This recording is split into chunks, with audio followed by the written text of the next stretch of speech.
Welcome back. Now, it is very unfortunate that yesterday, the Tanzanian parliament had an order paper. Kenya. Tanzanian parliament just spent the whole day discussing Kenyans.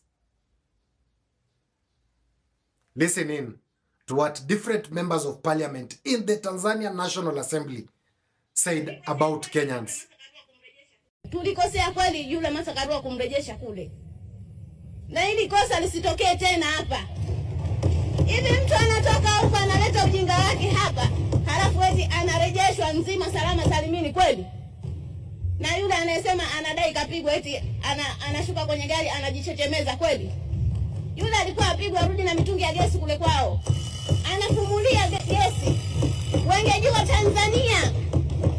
Wengeona makali ya jeshi la Tanzania. Lakini eti leo mtu anadai kapigwa, anazungumza tu kule, anaendelea kuzungumza. Tumemwacha Masakarua anaendelea kuzungumza akiwa Kenya kule. Mheshimiwa Waziri, hili lisitokee tena. Anayekuja kwetu tunamalizana naye hapa hapa. Anaingia ndani ya 18 zetu tumalizane naye hapa hapa. Wanapotaka tunataka. Sisi hatujashindwa na sisi hatuwaogopi. Wasifikirie kama walivyoweza kufanya kule kwao watakuja kuchochea Tanzania iwe hivyo. Tanzania ni nchi tunayoheshimiana. Tanzania ni nchi ambayo tunaishi kwa urafiki na udugu. Sisi tunaheshimu sheria zetu. Wao tuliwaona kule, walienda kunajisi mpaka bunge lao. Nchi gani ile? Eti alafu mtu anakuambia tukasome kwao. Tukasome nini? Kipi tukasome? Sisi hatuna cha kusoma kwa Wakenya, isipokuwa Wakenya watoke kule waje wajifunze kwetu. Waje watalii kwenye nchi yetu waone. Sisi Tanzania hatuna cha kujifunza Kenya. Hatuna hata kimoja cha kujifunza. Tunawazidi siasa, tunawazidi akili, tunawazidi kila kitu. Na wala swala la Kiingereza sisi sio kipaumbele. Tuna maisha yetu. Kwa hiyo niwaombe sana vyombo vya ulinzi na usalama, msikubali kuruhusu watu hao waje watuharibie nchi yetu. Niwaombe sana. Huyo sijui Mwangwa, sijui Mwangi na Masakarua ndio vinara wa Gen Z kule. Wameharibu nchi yao, wamewekwa na ndani. Wametoka kule wamekuja tena Tanzania. Tunawaomba Wakenya, hatuna ugomvi na Wakenya wa kawaida. Tuna ugomvi na wanaharakati. Na sisi tuko tayari kupambana nao majukwani.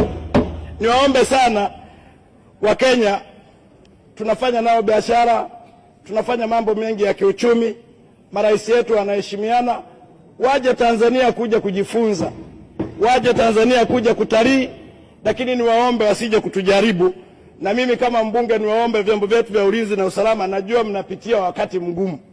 Saa nyingine na sisi tunawasema, lakini zibeni masikio. Nadhani jeshini huwa hamfundishi siasa. Fanyeni kazi yenu.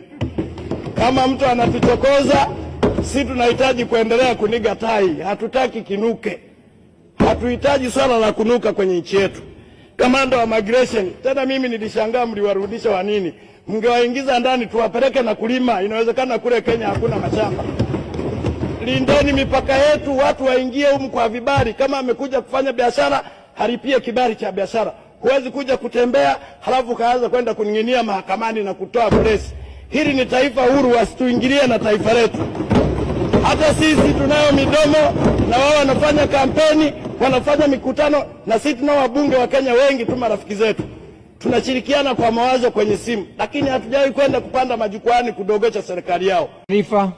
Taarifa ni kwamba nilitaka kumpa taarifa mzungumzaji ambaye anazungumza vizuri kwamba wala Martha hakudanganywa na wanaume. Unajua kwamba mashetani wako wanaume na wanawake. Yeye ana ushetani wake mwenyewe peke yake. Mheshimiwa Manyanya. Mheshimiwa Martha Karua, kimsingi ulichezea masharubu ya Simba ukifikiria amekufa. Simba Tanzania hajafa, bado yuko macho. Ukigusa kipande cha ardhi tunakushughulikia. Ukichezea mamlaka tunakushughulikia. Na nirudie tena kusema wakome, wakome, wakome. Mheshimiwa Naibu Spika, Hata hivyo nimpe neno la faraja. Namzungumzia huyu mama tu, ndugu yetu dada Martha. Kukosea si tatizo. Tatizo ni kurudia kosa. Bado una nafasi ya kujiweka vizuri ili kesho uje kuwa kiongozi mzuri wa nchi zetu za Afrika Mashariki. Mwanamke mmoja anaitwa Martha Karua anaenda Dar es Salaam. Sasa mimi niombe ubalozi wa Tanzania kule Nairobi, akiomba visa ya kuja Tanzania wampitishe Sirali, maana Wakenya wameshindwa kumpa mimba ili watu watalime. Sisi tunakula mtama ili tumpe mimba, tumjaze, akirudi Kenya atakuwa amepata mimba za kutosha. Haiwezekani. Wamevuruga Kenya yao, wanakuja kutuvuruga na sisi wa Tanzania. Leo mimi Ngicho nasema huyu mpitisha Sirali, kabla hajafika Tarime atakuwa na mimba za kumtosha yule mama, maana hajawahi kuzaa. Asikie uchungu wa mtoto kwa sababu wanaume hawapo Kenya wa kumzalisha. Aje Tanzania tumzalisha. Very unfortunate. Mwenye masikio haambiwi sikia, mwenye macho haambiwi tazama. Why are we as Kenyan people still playing hospitable to Tanzania citizens when their leaders can speak this evil unto the Kenyan people? Why? Why do we have the East Africa community when the Tanzanian parliament can speak these negative issues unto the Kenyan people? Again, let us just come into the elephant in the room. They say that Martha Karua and Boniface Mwangi and the team who were deported, others after abductions, went to destabilize Tanzania. How? I'm telling you, if there is any criminal element that Martha Karua, Boniface Mwangi, and the other Kenyan activists had committed while in Tanzania, I'm telling you, they will be in Tanzanian prisons today. I know how Tanzania operates. Tanzania naturally hates Kenyans. But we as the Kenyan people, we always behave that we are the hospitable people, even hosting our enemies. Basically, Tanzania is trying to tell us that we are no longer interested with the people of Kenya visiting Tanzania. We are no longer interested, we as Tanzanians, to do business with Kenya. It is high time the Kenyan people, if our leaders have decided not to respond to the negative backlash that the Tanzania parliament has issued unto the Kenyan people, we Kenyans should take the law unto our hands and serve it best to the Tanzanian people living in Kenya, starting with the people who always borrow on our streets. We should take a personal initiative as the people of Kenya to deport them back to their country. That will be very much in order, because I don't see any criminal element that outrights the Tanzanian parliament to speak such negative things unto the Kenyan people. Another lady, as you've heard for yourself, goes to an extent to suggest that Martha Karua would have been assaulted to an extent that he would have been taken back to Kenya with oxygen masks, not being in a position to comfortably breathe with herself. Now, what is the reason for us continuing laughing with Tanzanians? People who insinuate violence to the people of Kenya, innocent people. Last time I checked, there is the East Africa Treaty, whereby it indicates Kenyans are freely to conduct business on goods and services freely in the region. Martha Karua is a senior counsel, an advocate of the High Court of Kenya. Martha Karua has a right to perform and practice law in Tanzania as per the East Africa Community Treaty. Yeah?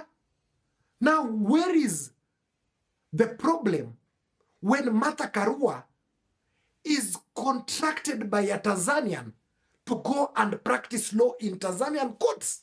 At a personal level, I don't see any problem that Martha Karua and Kenyans who were deported back from Tanzania committed. There is no mistake that these people committed. There is no mistake that Boniface Mwangi committed to warrant his torture and seriously be brutalized by the Tanzanian security forces. No mistake.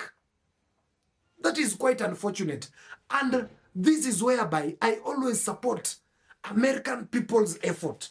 If that thing would have been done to an American citizen, believe me not, America would have equally retaliated to the Tanzanian citizens in Kenya. It is unfortunate that we are playing like the holy Kenyans when our Kenyans are being brutalized and the Tanzanian parliament promising violence towards the people of Kenya. Quite unfortunate. It is high time that the Kenyan people take it unto themselves and also brutalize Tanzanians staying in Kenya.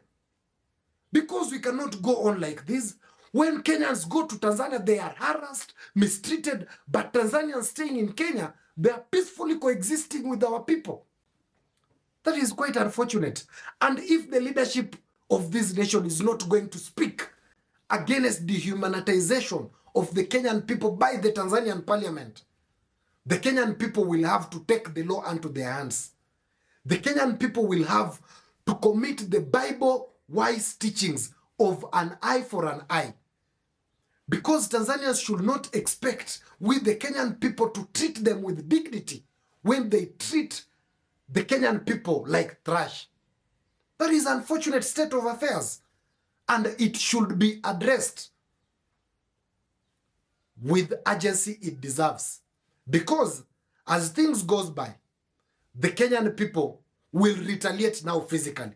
Since the Tanzanian government has decided to retaliate physically unto innocent Kenyans who have committed no crime. We cannot keep on laughing with the Tanzanians who stay in Kenya. Fortunate.